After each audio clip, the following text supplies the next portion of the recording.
Hello students, welcome to the English classes for classes 9th. I am Mrs. Sangeeta Saxena and today we'll be going on with the last part of the chapter A Truly Beautiful Mind.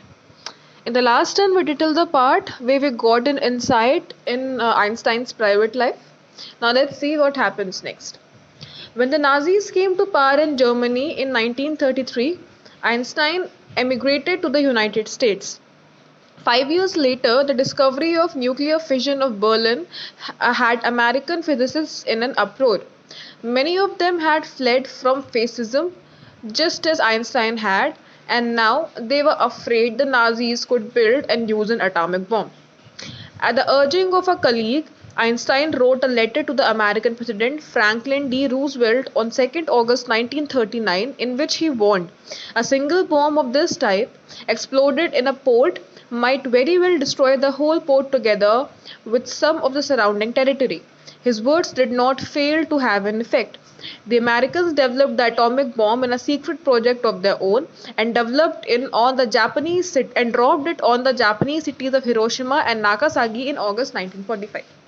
So what happens here is in 1933 Germany was invaded by Nazis. Okay, in 1933 में क्या हुआ था कि वहाँ पे Nazis एकदम से बढ़ के आए थे 1933 में. ठीक है, तो आइंस्टाइन जो था उसने वहाँ से फटाफट जर्मनी से वो तुरंत यूनाइटेड स्टेट्स चला गया था.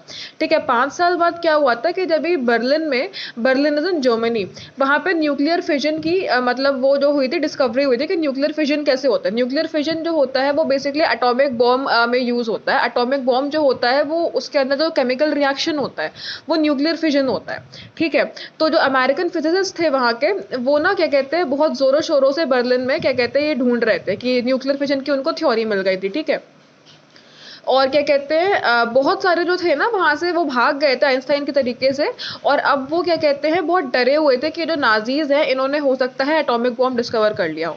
तो क्या होता है ना कि बर्लिन में जब ये लोग थे तो सारे फिजिसिस्ट वहां पे ये क्या कहते हैं न्यूक्लियर फिजन के लिए की ढूंढ चल रही थी. ठीक है, तो जब वहां पे बहुत ज्यादा नाजिज्म बढ़ा तो आइंस्टाइन और बहुत सारे साइंटिस्ट भाग गए वहां से, सारे फिजिसिस्ट वहां से भाग गए कि हमें इस फालतू चीजों में नहीं रहना है. और जब उनको न्यूक्लियर फिजन की थ्योरी मिल गई वहां पे जर्मनी वालों को, तो जो लोग भागे हुए साइंटिस्ट थे उनको अब ये लगा कि अब ना इसको ना ये लोग as an atomic bomb use कर सकते हैं. तो ये लोग इस बात से बहुत डरे हुए थे. ठीक है, so at the urging of a colleague Einstein wrote a letter to the American president. तो फिर उसके आइंस्टाइन के किसी कलीग ने उसको बहुत ही ज्यादा इंसिस्ट करा, बहुत रिक्वेस्ट करी कि तुम लिखो क्या कहते हैं प्रेसिडेंट को एक लेटर लिखो जिसमें उनको बताओ कि ये क्या क्या कर सकता है. ठीक है, तो 2 अगस्त 1939 को आइंस्टाइन ने, जो अमेरिका का प्रेसिडेंट था उस टाइम पे फ्रैंकलिन डी रूजवेल्ट, उनको उसने क्या कहते हैं एक लेटर लिखा. और उसने ये लिखा कि एक जो बॉम्ब है, एक सिंगल बॉम्ब अगर ये मतलब अगर ये फट गया तो ये ना बहुत ज़्यादा एरिया डिस्ट्रॉय कर देगा. ठीक है, और बहुत सराउंडिंग टेरिटरी पे बहुत डिस्ट्रॉय हो जाएगी. और इसके जो वर्ड्स मतलब इसने इस तरीके से मतलब प्रेसिडेंट को वॉर्न करा. ठीक है, तो जो अमेरिकन प्रेसिडेंट था ना उसने भी इसकी बात को कंसिडर करा, आइंस्टाइन की बात को कंसिडर करा. और अमेरिकन ने एक सीक्रेट प्रोजेक्ट में अपने एटॉमिक बॉम्ब को क्या कहते हैं इन्होंने वो करा, अपना अपना खुद का एटॉमिक बॉम्ब बनाया और इसको जापानीज सिटीज हिरोशिमा और नागासाकी में अगस्त 1945 में गिराया गया था. जो न्यूक्लियर बॉम्ब फोड़े गए थे हिरोशिमा और नागासाकी में, वो अमेरिका के द्वारा फोड़े गए थे, वो इसी प्रोजेक्ट से बनाए गए थे. और तभी हिरोशिमा और नागासाकी पे जब 1945 अगस्त में बॉम्ब फोड़े गए थे तो ये यही वाले बॉम्ब्स थे. ठीक है, now Einstein was deeply shaken by the extent of the destruction. This time he wrote a public missive to the United Nations. In it, he proposed the formation of a world government. Unlike the letter to Roosevelt, this one made no impact. But over the next decade, Einstein got even more involved in politics, agitating for an end to the arms build-up and used his popularity to campaign for peace and democracy. Okay. सो क्या होता है कि वो Einstein ने जब इसने देखा कि इतनी ज़्यादा एक्सटेंट का इसका ये क्या कहते हैं इसका इतना ज़्यादा ये डिस्ट्रक्शन है, तो उसने क्या करा, उसने ना फिर से एक लेटर लिखा. लेकिन इस बार उसने एक पब्लिक मिसिव लिखा. पब्लिक लेटर होता है, ठीक है, मतलब काफ़ी ऑफिशियल पब्लिक लेटर उसने लिखा यूनाइटेड नेशंस को, जिसमें उसने कहा कि आप ना एक वर्ल्ड गवर्नमेंट बनाओ.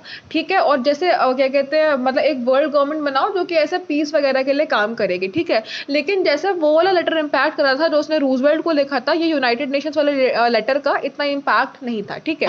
Unlike the letter to Roosevelt, this one made no impact, but over the next decade Einstein got even more involve in politics. लेकिन अगले 10 सालों में आइंस्टाइन जो था वो पॉलिटिक्स में बहुत ज़्यादा इन्वॉल्व हो गया, और वो मतलब काफ़ी ज़्यादा मतलब बहुत पीस और डेमोक्रेसी की तरफ काम करने लगा, और उसने अपना क्या कहते हैं जो अपना फेम था, जो उसका इतना नाम था, अपने पॉपुलैरिटी को भी इसने बहुत ढंग से यूज़ करा। जितने भी ये कैंपेन्स वगैरह करता था उसके लिए इसने बहुत ज़्यादा अपने फेम को भी यूज़ करा, ठीक है।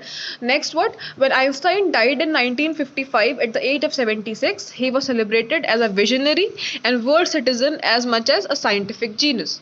ओके, तो 1955 में जब ये 76 ईयर्स का था तब आइंस्टाइन की डेथ हो गई, और इस क्या कहते हैं उसके तब से मतलब हमेशा से ये एक visionary is a person who is very intelligent, okay, जो फ्यूचर के बारे में बहुत सोचता है, फोर साइडेड होता है, उसको विजनरी कहा जाता है, ठीक है। तो उसको क्या कहते हैं, आइंस्टाइन एक जीनियस तो था ही, लेकिन उसको एक विजनरी और वर्ल्ड सिटीजन की तरह भी सेलिब्रेट किया जाता है।